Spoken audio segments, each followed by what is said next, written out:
அனைவருக்கும் வணக்கம். என் பெயர் சண்முக சுந்தரம். நான் திருவள்ளூர் மாவட்டம் வானவில் மன்ற கருத்தாளராக பணி செய்கிறேன். இன்றைக்கி பார்த்திங்கன்னா நம்ம வேதியியலில் கரைசல்கள் பற்றி பார்க்க போகிறோம். கரைசல்கள்னால் என்ன, கரைசல்கள் நம்ம அன்றாட வாழ்க்கையில் என்ன வகையில் பயன்படுகிறது அப்படின்ற விஷயத்தெல்லாம், அதனுடைய வகைகள் எல்லாத்தையும் பார்க்க போகிறோம். கரைதிறன், கரைத்தல்னால் என்ன அப்படின்றதெல்லாம் இன்றைக்கி பார்த்துடலாம். இப்போ பார்த்திங்கன்னா கரைசல் அப்படின்னு சொல்கிறதுக்கு முன்னாடி நம்ம கலவையை பார்க்கணும். ஒரு கலவை அப்படின்னு சொன்னால் இரண்டுக்கு மேற்பட்ட பொருட்கள் கலந்துள்ள பொருள் கலவை அப்படின்னு நம்ம சொல்கிறோம். இதை பார்த்திங்கன்னா நம்ம எக்ஸாம்பிளுக்கு நான் கொஞ்சம் மண் எடுத்திருக்கேன். இந்த மண்ணில் நான் என்ன பண்ணுறேன், தண்ணியை கொஞ்சம் ஆட் பண்ணிக்கிறோம். அதே மாதிரி இன்னொரு பீக்கர் எடுத்து இதில் தண்ணியை கொஞ்சம் ஊற்றிட்டு நான் ஒரு சர்க்கரை எடுத்து போடுறேன் கொஞ்சம். இப்போ இதை போட்டு நல்லா கலக்கிக்கிறோம். சரிங்களா? இப்படி சர்க்கரையினுடைய நம்ம போட்ட ஒரு பொருள் நம்ம கண்ணுக்கு விசிபிளாக தெரியல, சீரான முறையில் இது கரைந்திருக்கிறது. இதை ஒரு படித்தான கலவைன்னு சொல்கிறோம். இப்போது இது பார்த்திங்கன்னா நமக்கு போட்ட பொருளும் விசிபிளாக தெரியுது, ஒழுங்கற்ற முறையிலும் இது இருக்குது. அதே மாதிரி இதை நீங்கள் எளிதில் வடிகட்டியே பிரிக்கலாம். இதுக்கு பேர் பலப்படித்தான கலவை அப்படின்னு நம்ம சொல்கிறோம். இப்படி கரைசல்னால் என்னென்னா ஒரு படித்தான கலவையை தான் நாம் கரைசல் அப்படின்னு சொல்கிறோம். இப்போ கரைசல்கள் ஒரு சில கூறுகளை அடிப்படையாக கொண்டது. என்னன்னு சொன்னால், ஒன்று ஒரு கரைசல்னால் கரைபொருள் இருக்கணும், அதுக்கப்புறம் கரைப்பான் இருக்கணும். அப்போது கரைபொருளும் கரைப்பானும் அதனுடைய கூறுகளாக நம்ம கணக்கில் எடுத்துக்கலாம். இப்போ பார்த்தீங்கன்னா ஒரு கரைப்பான் ஒரு கரைபொருள் இப்படி இருந்துச்சுன்னா இதுக்கு பேர் இருமடி கரைசல் அப்படின்னு நம்ம சொல்கிறோம். என்ன கரைசல் சொல்கிறோம்? இருமடி கரைசல். இதே ரெண்டு கரைபொருளோ இல்லை ரெண்டு கரைப்பானோ இல்லை மூன்றா இருந்துச்சுன்னு வச்சுங்களேன், ரெண்டு கரைப்பான் ஒரு கரைபொருள் அல்லது ரெண்டு கரைபொருள் ஒரு கரைப்பான் அப்படின்னு இருந்துச்சுன்னு வச்சுங்களேன், இதுக்கு பேர் மும்மடி கரைசல் அப்படின்னு சொல்கிறோம். இப்போ இதில் பார்த்தீங்கன்னா நான் என்ன போட்டேன், கொஞ்சம் சர்க்கரை போட்டேன்.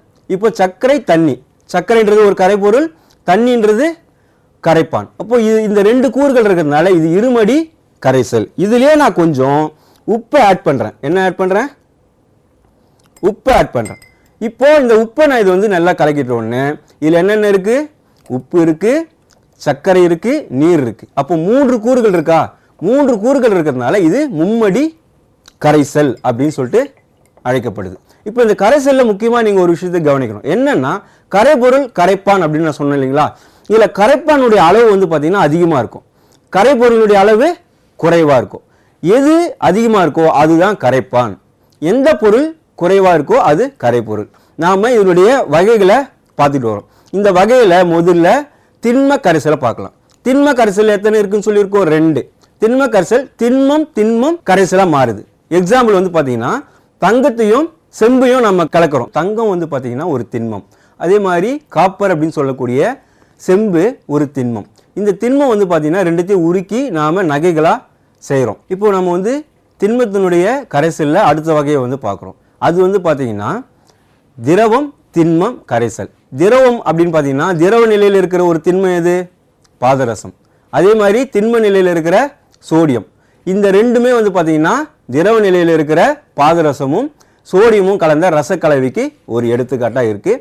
இது ஒரு கலவை. இது திரவம் திண்மம் அப்படின்ற கலவையாக இதில் இருக்குது. இதில் பார்த்தீங்கன்னா சோடியம் கரைப்பானாகவும் பாதரசம் கரைபொருளாகவும் இருக்கும் அப்படின்றத நம்ம தெரிஞ்சுக்கணும். அடுத்தது பார்த்தீங்கன்னா திரவ கரைசல்கள். திரவ கரைசல் 3 வகை இருக்குது. ஒன்று என்னன்னா திரவம் திரவம் அப்படின்னு சொல்லும்போது என்னன்னு சொல்லலாம், நம்ம ஆல்கஹால் திரவம், நீர் ஒரு திரவம். இது ரெண்டுத்தையும் நம்ம கலந்தா இது ஒரு கரைசலாக எடுத்துக்கலாம். திரவமாக அது இருக்குது. அடுத்தது திடப்பொருளும் திரவ பொருளும். அதுக்கு தான் நம்ம உப்பு ஒரு திடப்பொருள், தண்ணி ஒரு திரவ பொருள். அதுக்கு அடுத்தது திரவம் வாயு அப்படின்றது என்னன்னா நாம் குடிக்கிற சோடா இதெல்லாம் நம்ம பார்க்குறோம். சோடாவில் என்ன இருக்குது? Carbon dioxide. அதாச்சு நம்ம தண்ணியில் கார்பன் டை ஆக்சைடை அதிக அழுத்தத்தை உட்படுத்தி நாம் அதில் செலுத்தும் போது இதை தான் நம்ம சோடா அப்படின்னு சொல்லிட்டு குடிக்கிறோம். அந்த சோடா கார்பானிக் அமிலம் அப்படின்றது ஒரு கலவை தான். இது பார்த்தீங்கன்னா வாயு திரவ கலவை. மூன்றாவது பார்த்தீங்கன்னா வாயு கரைசல். இப்போது நம்ம இங்கே இருக்கிற எல்லா இடத்துலையுமே காற்று இருக்குது, காற்று கூட ஒரு கரைசல் தான். அந்த அடிப்படையில் காற்று வாயு கரைசலாக நாம ஒரு வகையில் காணப்படுது. அதுக்கு எடுத்துக்காட்டு பார்த்தீங்கன்னா ஹீலியம் கலந்த ஆக்சிஜன். இந்த ஹீலியம் கலந்த ஆக்சிஜன் சிலிண்டரில் கடலுக்கு அடியில் மீன் வந்துட்டு இப்போ ஆராய்ச்சி செய்யறதுக்கு போகிறவங்கலாம் என்ன பண்ணுறாங்க, இந்த கலவையை தான் எடுத்துகிட்டு போவாங்க. இது ஒரு எக்ஸாம்பிள். இன்னொன்று திரவம் வாயு.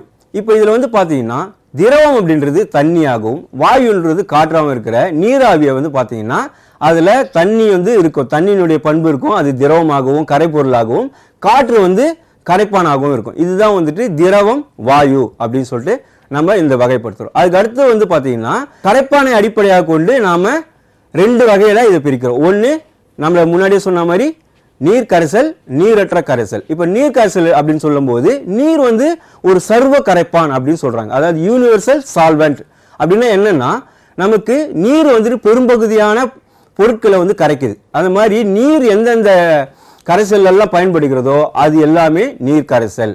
நீர் இல்லாமல் சில பொருட்களை நம்ம கரைக்கிறோம். இப்போ எக்ஸாம்பிளுக்கு பார்த்தீங்கன்னா ஈத்தரில் கரைக்கப்பட்ட கொழுப்பு தண்ணியில் கரையுமா? கரையாது. ஏன்னா அது முனைவரும் தன்மை கொண்ட கரைப்பொருளாக இல்லாதனால அது நீரில் கரையாது. அப்போ அது ஈத்தரில் தான் நம்மளால் கரைக்க முடியுது. அடுத்து பார்த்தீங்கன்னா கரைப்பொருளை அடிப்படையாக வச்சு நாம் 3 வகையான கரைசல்களை உருவாக்குறோம். இதுதான் ரொம்ப முக்கியமானது. ஏன்னா இந்த அடிப்படையில் தான் நாம் ஒரு பொருளுடைய கரைதிறன் என்ன, ஒரு பொருள் எந்த அளவில் செறிவோடு இருக்குது, இந்த மாதிரி பெர்சன்டேஜ் எல்லாம் நம்ம பார்க்குறோம். இப்போ எக்ஸாம்பிளுக்கு பார்த்தீங்கன்னா நம்முடைய கடலினுடைய தண்ணி இருக்குது. இங்கே இருக்கிற தண்ணியில் பார்த்தீங்கன்னா எத்தனை பர்சன்டேஜில் இருக்குது? மொத்தம் பார்த்தீங்கன்னா 3.5 தான் இருக்குது. இதே நீங்கள் சாக்கடல் அப்படின்னு சொல்லக்கூடிய டெட்சியில் எவ்வளோ உப்பு இருக்குது அப்படின்னு பார்த்தீங்கன்னா 34.5% உப்பு இருக்குது. அப்போ அந்த தண்ணியினுடைய அடர்த்தியே பார்த்தீங்கன்னா ரொம்ப அதிகமாக இருக்குது. அதில் நம்ம உழுந்தா கூட முழுகாத அளவுக்கு நம்ம காப்பாற்றப்படுறோம் அப்படின்றது. இந்த மாதிரியான கரைசல்கள் சம்பந்தமான நிறைய விஷயங்களை நாம் பார்க்கணும். இப்போ எக்ஸாம்பிளுக்கு பார்த்தீங்கன்னா இதில் கரைப்பொருள் அப்படின்னு சொல்லும்போது தெவிட்டிய கரைசல், தெவிட்டாத கரைசல், அதி தெவிட்டிய கரைசல் அப்படின்னு சொல்லிட்டு 3 வகையான கரைசல்களாக நாம் கரைப்பொருளை அடிப்படையாக வச்சு பிரிக்கிறோம். இப்போ தெவிட்டிய கரைசல் அப்படின்னா என்ன? சேச்சுரேட்டட் சொல்யூஷன் அப்படின்னு நம்ம சொல்கிறோம். அதே மாதிரி தெவிட்டாத கரைசல் அப்படின்றது unsaturated solution, extreme saturated solution அப்படின்றது அதி தெவிட்டிய கரைசல். இப்போ நாம் தெவிட்டிய கரைசல், தெவிட்டாத கரைசல், அதி தெவிட்டிய கரைசலை சோதனை வடிவில் நம்ம செஞ்சு பார்க்க போகிறோம். இப்போ அதுக்கு பார்த்தீங்கன்னா நான் ஒரு 40 கிராம் அளவுள்ள உப்பையும் 36 கிராம் அளவுள்ள உப்பையும் அதே மாதிரி 15 கிராம் அளவுள்ள உப்பையும் நான் எடுத்திருக்கேன். இப்போ நாம் 100 ml 100 கிராம் தண்ணியை இதில் ஊற்றிக்கிறோம். இப்படி ஊற்றிக்கிட்டு நான் என்ன பண்ணுறேன், முதல்ல 36 கிராம் இருக்கிற இந்த உப்பை இதில் போடுறேன். போட்டு இதை நம்ம என்ன பண்ணுறோம், நல்லா கலக்கிறோம். அடுத்த பீக்கரில் நாம் 15 கிராம் இருக்கிற உப்பை போடுறோம். இதை போட்டு இதையும் நம்ம நல்லா கலக்கிறோம். அதுக்கப்புறம் 40 கிராம் இருக்கிற உப்பை நாம் இந்த தண்ணியில் போட்டு இதையும் நல்லா கலக்கும்போது இப்போ நீங்கள் பார்த்தீங்கன்னா 36 கிராம் என்பது உப்பினுடைய கரைதிறன். ஓகேங்களா? அதனால் இது பார்த்தீங்கன்னா இது சேச்சுரேட்டட். இது பார்த்தீங்கன்னா இதில் இன்னும் கொஞ்சம் நம்ம உப்பை ஆட் பண்ணலாம். ஏன்னா 15 கிராம் தான் நம்ம போட்டிருக்கோம். அதனால் இது தெவிட்டாத கரைசல், அன்சேச்சுரேட்டட் சொல்யூஷன் அப்படின்னு நம்ம சொல்கிறோம். இது பார்த்தீங்கன்னா அதி தெவிட்டிய கரைசல். அதாவது 36க்கு மேலே நம்ம 40 கிராம் போடுறதுனால இதில் அடியில் பார்த்தீங்கன்னா கொஞ்சம் உங்களுக்கு அந்த வீழ்படிவாக உப்பு கரையாமலே இருக்கும். ஸோ இந்த அடிப்படையில் தெவிட்டிய கரைசல், தெவிட்டாத கரைசல், அதி தெவிட்டிய கரைசல் அப்படின்னு சொல்லிட்டு நம்ம 3 வகையாக பிரிக்கிறோம். இதில் தெவிட்டாத கரைசலை இன்னும் முக்கியமாக 2 வகையாக பிரிக்கிறோம். அதுதான் கடைசி என்ன அப்படின்னு சொன்னீங்கன்னா, ஒன்று செறிவுள்ள கரைசல், இன்னொன்று நீர்த்த கரைசல். இப்போ நீங்கள் என்ன பண்ணுவீங்க, ஒரு காஃபி குடிக்கிறீங்கன்னா ஒரு சிலர் என்ன பண்ணுவாங்க, அதிகமான சக்கரை போட்டு குடிப்பாங்க. ஒரு சிலர் கொஞ்சமாக சக்கரை போடுவாங்க. ஒரே கப்பு தான், ஒரே கப்பு அளவுள்ள டீ தான். ஆனால் நீங்கள் என்ன பண்ணுறீங்க, ஒருத்தங்க அதிகமான சக்கரை போட்டிங்கன்னா அப்போது அந்த கரைப்பொருளுடைய செறிவு அதில் அதிகமாக இருக்குமா, இனிப்பு சுவை அதிகமாக இருக்குமா? ஸோ அதே மாதிரி இதில் கொஞ்சம் இனிப்பு சுவை கம்மியாக இருக்கும், அந்த துகள்களுடைய அடர்த்தியும் குறைவாக இருக்கும். அதனால் இது பார்த்திங்கன்னா நீர்த்த கரைசலாகவும் இது செறிவுள்ள கரைசலாகவும் நம்ம பார்க்குறோம். ஏபிஎல் அடிப்படையில் இந்த பண்புகளை வச்சு தான் நம்ம இது செறிவுள்ள கரைசலா இல்லை நீர்த்த கரைசலா அப்படின்றத நம்ம பார்க்குறோம். இந்த சோதனையிலிருந்து நம்ம கரைசல்னா என்ன, கரைசலினுடைய வகைகள், கரைதிறன்னா என்ன அப்படின்றதெல்லாம் பார்த்துருக்கோம். இது எங்கள் வாழ்க்கையில் பயன்படுது அப்படின்னு நீங்கள் பார்த்தீங்கன்னா, அன்றாட வாழ்க்கையில் நம்ம உடம்பு கூட உள்ள ரத்தம் இருக்குது, ரத்தமும் ஒரு கரைசல் தான். அதே மாதிரி தாவரங்கள் இருக்குது, தாவரங்கள் வந்துட்டு அதுக்கு தேவையான நுண்ணூட்ட சத்துக்களை கரைசல் வடிவில் தான் வந்துட்டு எடுக்குது. அதே மாதிரி வந்து பார்த்திங்கன்னா நம்ம குழம்பு செய்யும்போது அதே மாதிரி நம்ம உடம்புல இருக்கக்கூடிய சிறுநீர் கூட நிணநீர் கூட ஒரு கரைசலாக தான் இருக்குது. இன்றைக்கி நமக்கு வந்துட்டு மருத்துவத்துறையில் நமக்கு வந்துட்டு இந்த கரைசல்கள் தான் அதிகமாக வந்து பயன்படுது. அதே மாதிரி வேதி வினைகள் என்பது பெரும்பாலான வேதி வினைகள் கரைசல் வடிவில் தான் வந்துட்டு நடக்குது. அதனால் இதில் வந்து கரைசல்கள் என்பது நம்ம வாழ்க்கையில் இன்றியமையாத ஒரு பொருளாக நமக்கு இருக்குது. ஸோ கரைசலினுடைய முக்கியத்துவத்தை நீங்கள் வந்து உணரணுன்றதுனால இதை வந்து செஞ்சு காமிச்சிருக்கோம். நீங்களும் வீட்டில் செஞ்சு பாருங்கள்.